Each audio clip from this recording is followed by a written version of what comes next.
potential investment from Jim Ratcliffe. Are you aware of anything? Have you been told anything about what is happening?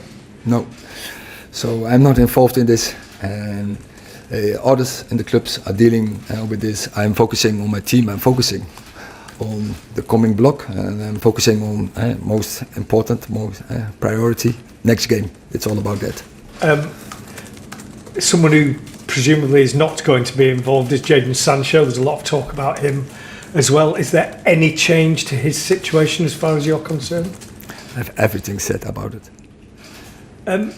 You went into the international break on the back of a pretty memorable ending to a game that looked as though it wasn't going to turn out very well. Can you use that last couple of minutes against Brentford to almost restart your season? You can't restart, but what you can do is, what you see is there is a strong dressing room, and they are aligned.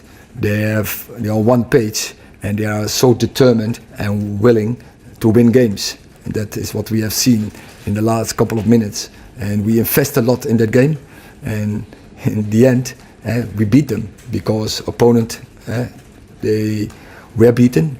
They were physical. We were very strong, and we kept going. So mentally, we were very strong, and of course, that gives spirit.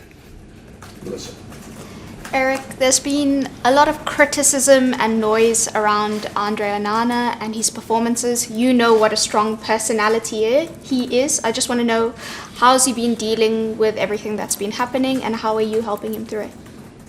No, he knows, we know he will do much better. And as every player who's coming into the Premier League, you need integration period. But he has to step up. But so also big United keepers like Peter Schmeichel, like David de Gea, also they started also not too good. And I think for Andre is that good to know. But so a little bit from the history.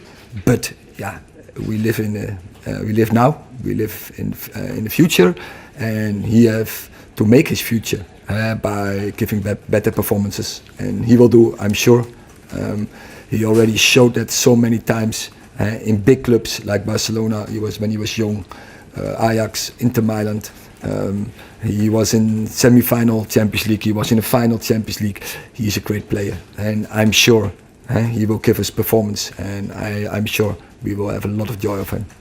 Harry Maguire is still the subject of boos and abuse. As a manager, how hard is that for you to take? I haven't heard it. Not in England, not last game in us. I think everyone, as all the fans, were supportive for us in the game against Brentford and also the games before. I think we have a strong boundary with our fans. And so I don't think Harry is booed. And he doesn't also deserve it because his performance against Brentford was very good, and also I think for England was in particular was a very good performance. Yeah. Erik, Sheffield United may sit bottom of the Premier League table, but does a side who are so desperate for 3 points, does that make them even more dangerous tomorrow? Every game, the Premier League is difficult, and you have seen, if you see their results, like against City, against Spurs, and there were very narrow wins from both. So if you don't play your best football, you can have a problem. So it's up to us.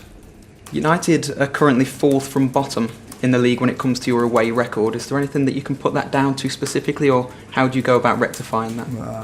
We won our last game away. So finally, it's not about that. You can't figure out to the past. So I can also say we were last year 3rd in the league. We won a cup. We were in another final, but that was the past. We live in the future, and so we have to change the future, and we have to take control of the future. Hi, Erik. In terms of Victor Lindelof, I just wondered how he was after the situation he experienced early in the week, and is he okay to be involved this weekend? A terrible situation, and I feel really sad for the victims, for all the relatives, family, friends from the victims there in Brussels. Yeah, it's crazy world, but of course Victor, they had a problem. It's a bad experience. As Swedish national team, he was the captain, so also he had to stay in front and give statements, but he dealt well with it. And of course, he's exhausted after this experience because also they didn't sleep overnight, return. But yesterday he was back in training. He dealt with the situation. Our thoughts, once again, were with Victor, and Victor, we were with the victims' relatives and the victims, but we're looking forward to the game, and Victor has energy and is ready to play this game. Last question in section, yeah. Hi, Erik. So Bruno Fernandes has once again shown for Portugal during the European qualifiers, which has revitalized the discussion about him being a little bit lost at United lately. As many seen him being one of the best number 10 around, but has often been played on the right wing in the last few games. Would it be an option for you to swap the position of him and probably Mason Mount? Like push Mason Mount to the right and keep Bruno in the middle? So I think as a squad, in periods in the season you have to deal with certain situations like injuries, and we didn't have a left fullback, or we didn't have a right wing in the last couple of games. Then you have to find solutions, and Bruno is a very good right winger as well. But of course he is playing that position in his way, and he has his freedom there. He's there playing. They're not typical as a right winger, but more coming inside and playing in the 10 role. So coming in situations where he can give key passes, final passes, score a goal. And that is always, you want to use a player like Bruno Fernandes, because we know that he's a player, probably creates one of the most chances in all the games, international. And I think in the stats, he is one of the player who creates the most chances in the Premier League. So you always want to bring him in a position